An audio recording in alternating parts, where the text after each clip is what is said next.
What's going on, everybody? This is Joe, and I am back for another Bloomburrow pre-release kit opening.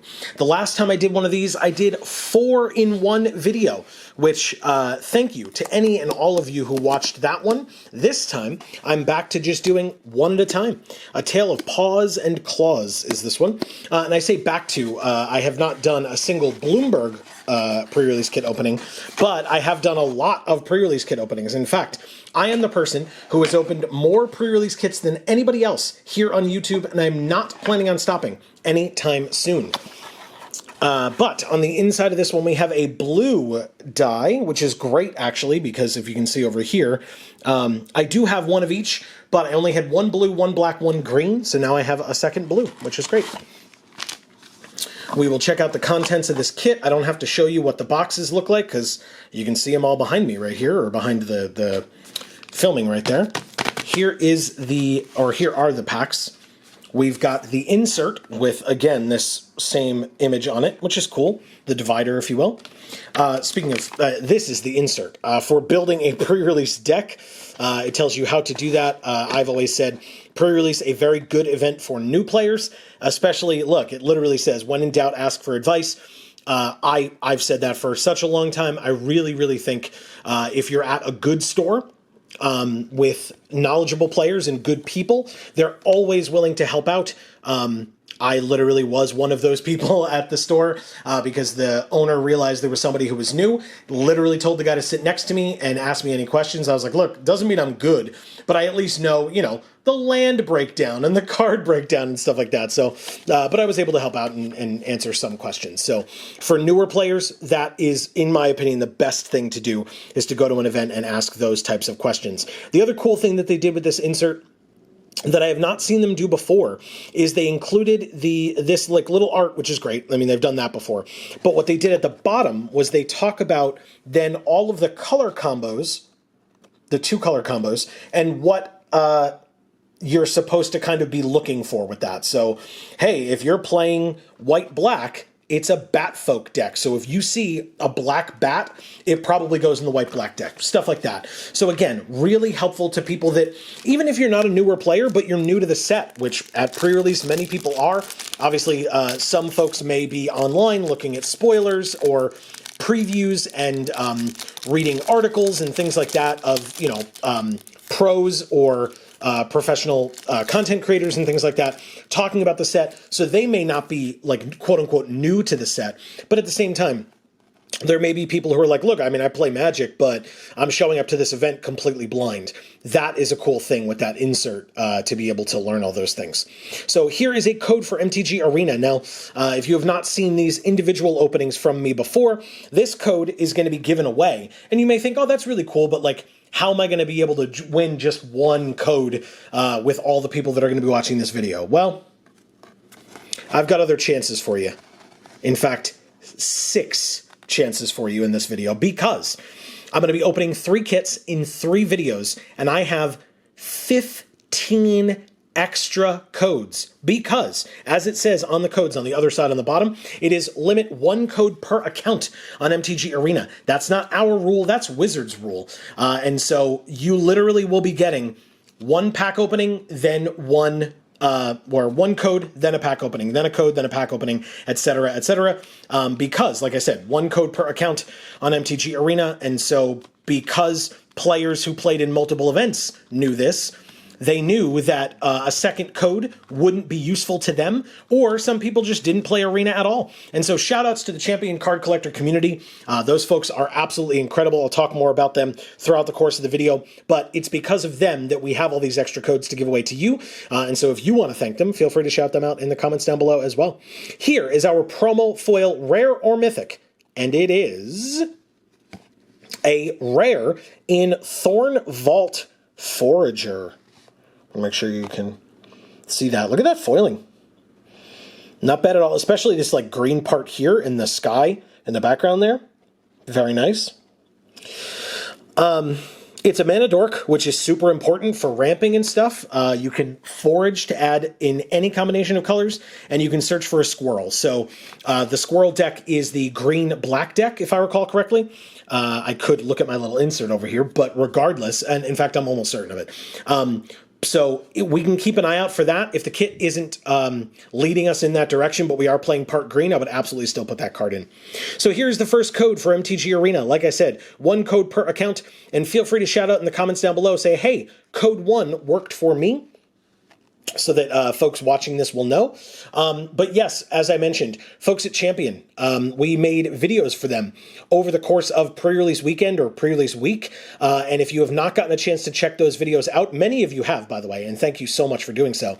But I will link one of them up at the top right-hand corner there for you, so you can click or tap that, and it'll take you right there to that video, and you should go check those out. I've done a lot of product openings. We filmed at the store as well, at the for those product openings and for the event itself, the pre-release itself. Why was that backwards? I just held it backwards. And so that was a lot of fun too. So feel free, like I said, to click or tap up at the top and check that out for yourself. We have a Rust Shield Rampager. Now this is a raccoon. Raccoon folk are in the red-green deck. So again, even though we have that Thorn Vault Forager, and they could go in the same deck, they don't necessarily want to be in the same deck. Something to be aware of. Mind Spiral, Wax Wane Witness, Agate Assault for some a burn card removal, Psychic Whirl, I like this art, Amy not so much, a Bark Form Harvester, a Hidden Grotto. This is filtering, not fixing necessarily, but if you need it, first of all, gorgeous art, but second of all, if you need to, like, you know, you're splashing like 1 color or 1 or 2 pips in the whole deck, this is not a bad way to do it, it's just not the best way to do it. A Daring Wave Rider is our first uncommon. A Sinister Monolith is the second. Interesting. And a Shrike Force is the third. I like this card a lot. But this is a play booster, not a draft booster. Those don't exist anymore. So this next card could be a lot of different things. And it is another uncommon in Playful Shove. Very nice. Which means our rare or mythic is an Essence Channeler rare. This is a Bat Cleric. The bats are, again, I mentioned the white-black deck, so something else to be aware of. And they care about life gain, life loss, as this card blatantly tells you. If you've lost life this turn, it has Flying and Vigilance, and if whenever you gain life, it gets a +1/+1 counter. So, very good card. Also, another 2-drop rare. Trying to be fast in any format is a good thing, but obviously any limited format, because that's what I'm discussing here. Behind our rare, we have a Full Art Mountain. Very nice. I don't know what season this is, but each of the Full Art lands have 4 different artworks to them, 1 for each of the 4 seasons. And behind the mountain, our foil is a foil Moonstone Harbinger, another bat. That foiling doesn't really show up there, does it? Like, kind of the background, right? You can kind of see that, like, under its legs and stuff. But that is not a great foil. I won't lie. But it is a flying death touch, and it cares about whenever you gain or lose life during your turn. So there's that. And speaking of our other rare, the Thorn Vault Forager, here is a squirrel token. As I said, it will be after each individual pack. Hey, everybody. While you are here, if you're enjoying the things that we're doing here on this channel, please don't forget to subscribe and ring that bell. You will get notifications whenever any of our videos come out, including the next opening that we do. Feel free to say, hey, the second code worked for me. But if none of these 6 codes work for you, like I said, we have like 17 more chances for you to get an arena code. So if you ring that bell and you get here early for the next one, you are almost certain to get an opportunity. So I encourage you to subscribe and ring that bell so you get that notification the next time one of these videos comes out. We have a Shore Up, Warren Elder, Sazakap's Brew, Nocturnal Hunger, this is awesome artwork on this card, Druid of the Spade, a Sky Skipper Duo. I actually like this card. I used it to pretty good effect. in one of the pre-releases I played in. A Seed Pod Squire. Jolly Gerbils is our first uncommon. Sugarcoat is the second. I love this art, and I love the flavor of it. Really good, no pun intended. And a Wandertail Mentor. So like I said, red-green wants to be the Raccoon Folk deck. This is a Raccoon Bard. Something to be aware of. We did have that one Raccoon card earlier, but it was a common or something. In fact, yeah, it was our first card in the first pack, right? Our next card is another uncommon in Mud Flat Village. Very nice. I like the, excuse me, wow. I like that art a lot. And our rare or mythic is, wow. Gev, Scaled Scorch. Sorry, I can't hold cards apparently. This is a very good card. Now, I have not been focused on it heavily, but I haven't really seen a lot of lizards, I feel like. But Gev is a very good lord, so to speak, for the lizards deck. Really, really nice. I like this a lot. Gev is a great, great card if you have the lizards to support it. So again, something I guess I will now be keeping an eye out for, because I like Gev quite a bit. We saw already a full art foil plains. Again, not sure what season art this is. The winter one is the most obvious, but also from what I've seen, the most rare. So something else to be aware of. But yeah, this foil plains, really, really nice. And then our regular foil, ooh, is not very regular. Holy crap. It is a foil alt art rare Mockingbird. Wow. That is really, really cool. When I saw the, like, kind of different border there from, like, when we were looking through the pack, I thought it was going to be an art card at the back, but it was not. This is a gorgeous foil and a really cool alt art and an interesting card that I'm glad to have. So very, very nice. And another example of a way that you can get multiple rares in a pack. So there you go. There is our alt art Mockingbird, and then we were talking about it earlier, but here is a bat token.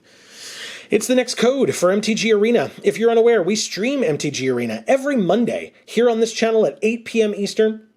We would love to have you join us if that is something that you're interested in.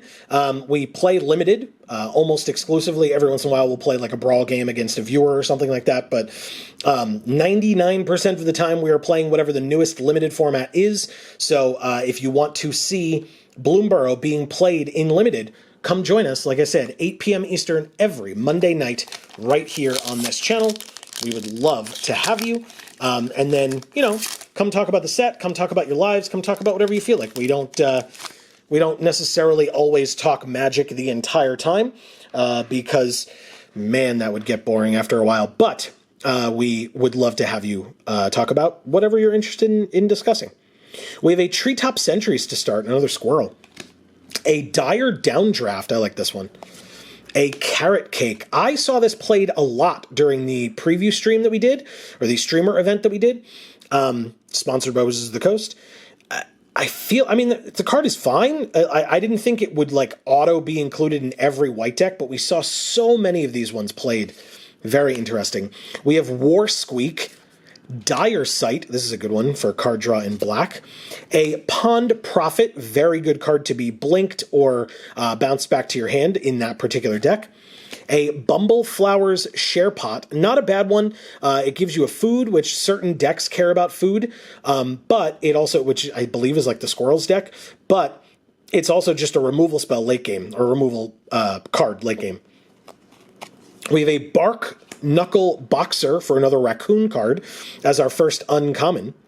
We have an Heirloom Epic as the second. You can draw a card, and you can basically use your creatures to pay the cost, but you can only activate it as a sorcery, so you can only do it during your turn, but I guess this is to go in the deck with like a bunch of tokens and stuff. And a Hoarder's Overflow. Again, another, I mean, it's got the raccoon on it. It cares about whenever you expend 4, which is part of the raccoon deck. So again, another card for the green and red deck, which means our next card is our rare in Coiling Rebirth, which means there are going to be multiple rares in this pack, I believe. But here is, and or mythics. Here is a Coiling Rebirth, awesome art. Lets you gift a card. You can get cards back from your, or creature back from your graveyard. Very, very nice. And then behind that is another rare alt art. This is a very good card in Valley Quest Caller. Another 2-drop rare. That's 4 now 2-drop rares. I forgot to mention it with Give as well. But this cares about rabbits, bats, birds, and or mice. It pumps them all, which means this card is very annoying. It's a 2/3 generically, and whenever one of those other creature types enters, you can scry one as well. This card, very, very good.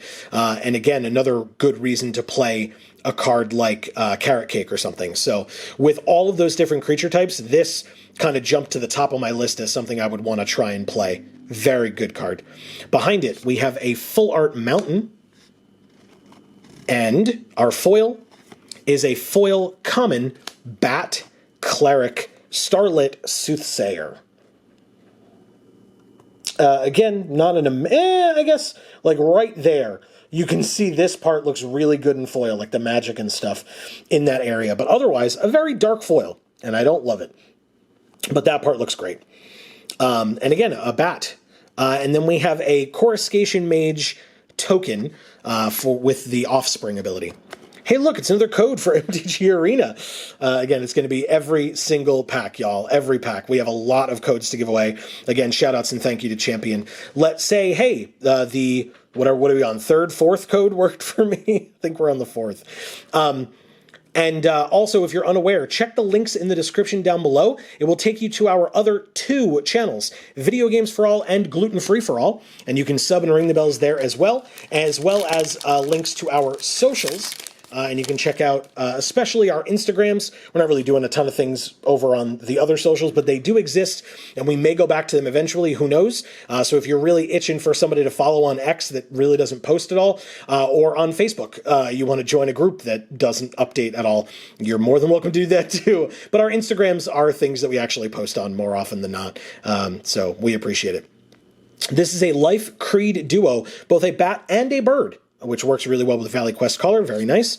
A Take Out the Trash Ravine Raider. I actually really like this card. I mean, again, it's obviously for the Lizard deck, and we're not leaning very heavily towards Gev right now, but if we were, I mean, this is just an incredible card in general. 1 mana, 1/1 Menace, and then obviously late game, or later turns, you can just keep up 1 and a black for any number of times to give this thing pluses to make it more difficult to decide to block it.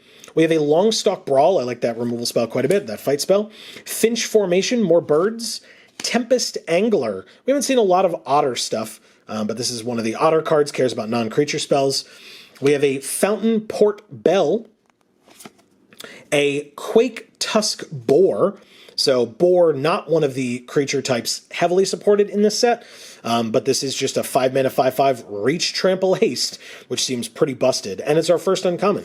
We have a Wear Down as our second, and a Coruscation Mage. Okay, we have the token for this one as our third, which means our next card is another uncommon in Curious Forager, another squirrel. It does care about foraging.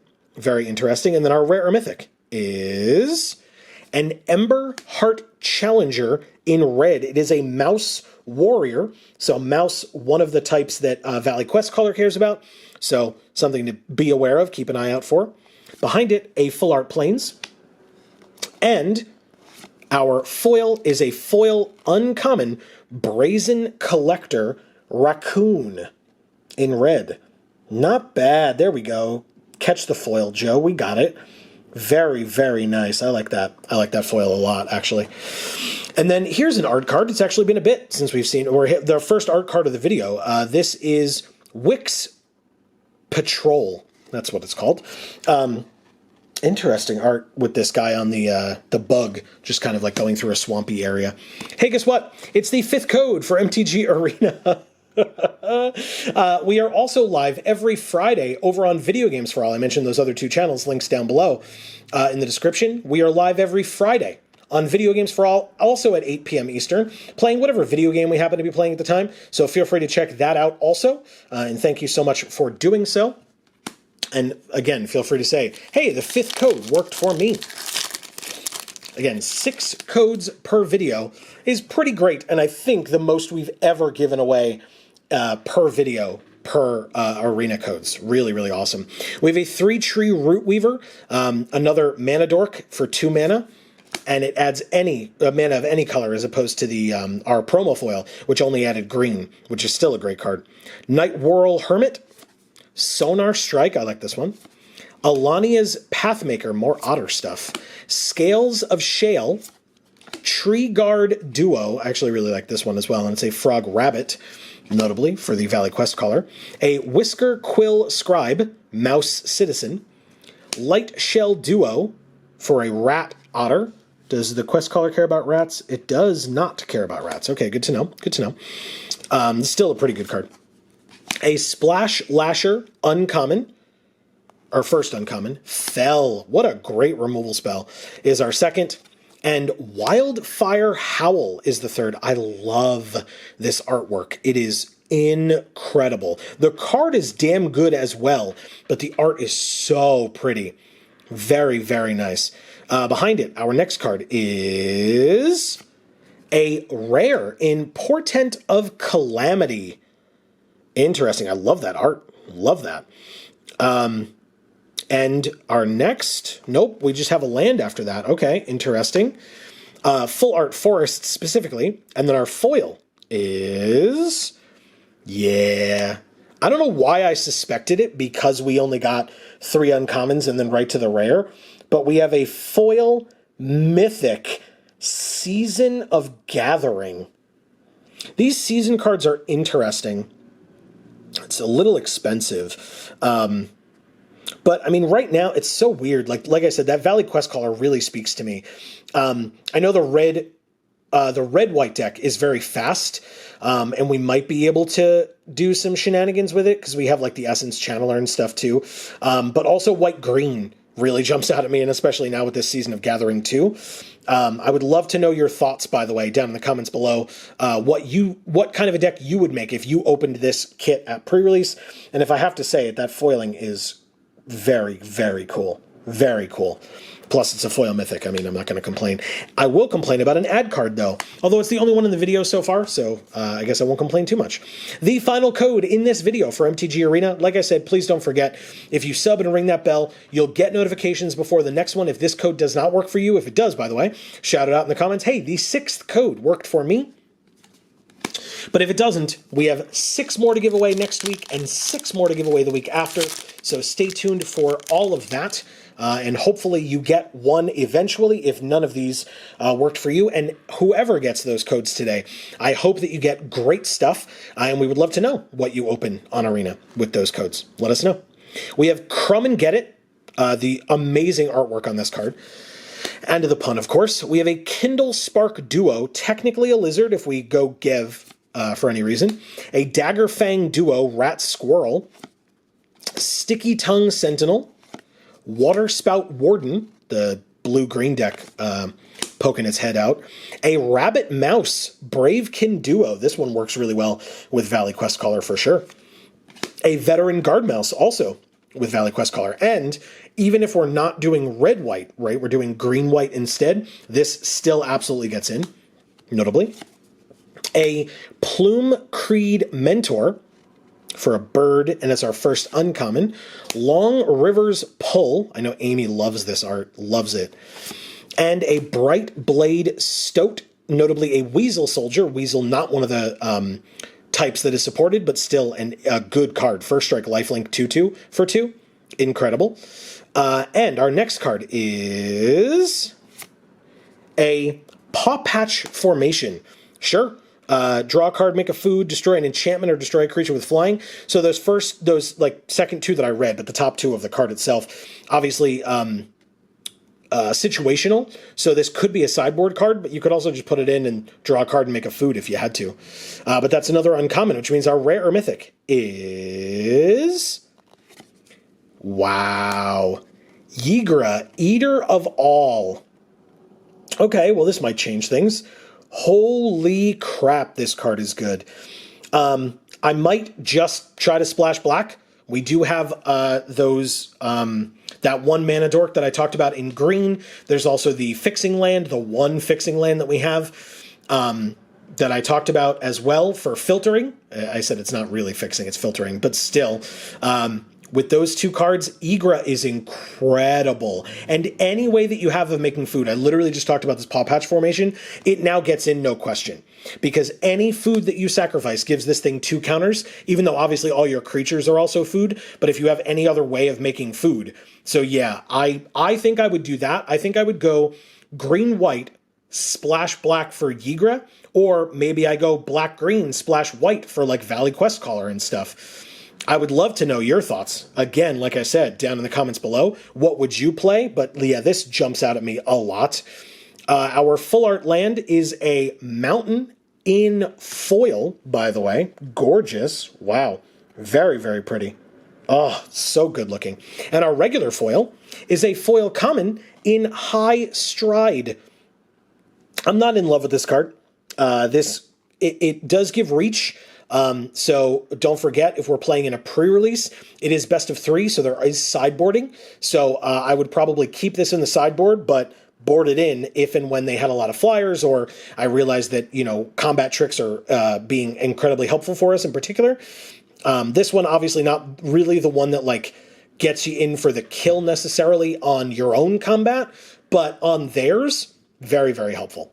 So, and then a rabbit token, really cool looking rabbit token, by the way. So that is the end of this particular opening. I will leave you looking at these 2 amazing cards. Hopefully you can see them both well. I'll zoom in on them for you. Very nice. So yeah, that is what we are working with in this kit. Like I said, I would almost certainly play both of these. They are very good. You don't have to play every mythic you open. These both happen to share a color, and they are very good. Like I said, if I can make that Valley Quest Caller work, I really like it, so I probably would. But like every green, rare, and mythic that we opened, the Thorn Vault Forager as well, our promo foil, also gets in, no question to me. And then for more fixing and stuff, I would put any and all fixing that I had in, so that we could make either Yigra work or Valley Quest Caller work, or maybe we just go green-black and ignore all the white and red and all that other stuff. But like I said, you have the benefit of going back and checking out the rest of this video again to see what other like really good uncommons and stuff that we opened in these colors. Obviously black-green, like I said, is really the squirrel's color, but I didn't see a lot of like really impactful squirrels get opened by me. But again, I haven't memorized every card that we opened in the last few minutes. So let me know in the comments down below, what kind of a deck would you have made if you opened this kit at pre-release? Like I said, would lean towards some form of black-green, maybe some white in there as well. But I would love to know your thoughts down in the comments below. Thank you all so very much for watching. I really hope everybody enjoyed. Any thoughts that you have on anything, that's what the comments down below are for. Keep the conversation going. I'd love to chat with all of you. In that, hopefully we will see you live on stream for some Arena every Monday at 8 p.m. Eastern. Like I said, check out our other channels, linked down in the description box below. Thank you again to the champion community, and go check out those other videos that we made during pre-release week. And don't forget, while you are here or on our other channels, to subscribe and ring that bell. And then last but not least, likes and shares here on YouTube do go a very long way, and we really do appreciate any and all support that you are willing to give. But for now, from us here at the Geek for All family of channels, I've been Joe, and as we always say, in whichever video of ours you watch next, we will see you all next time. Thanks, everybody!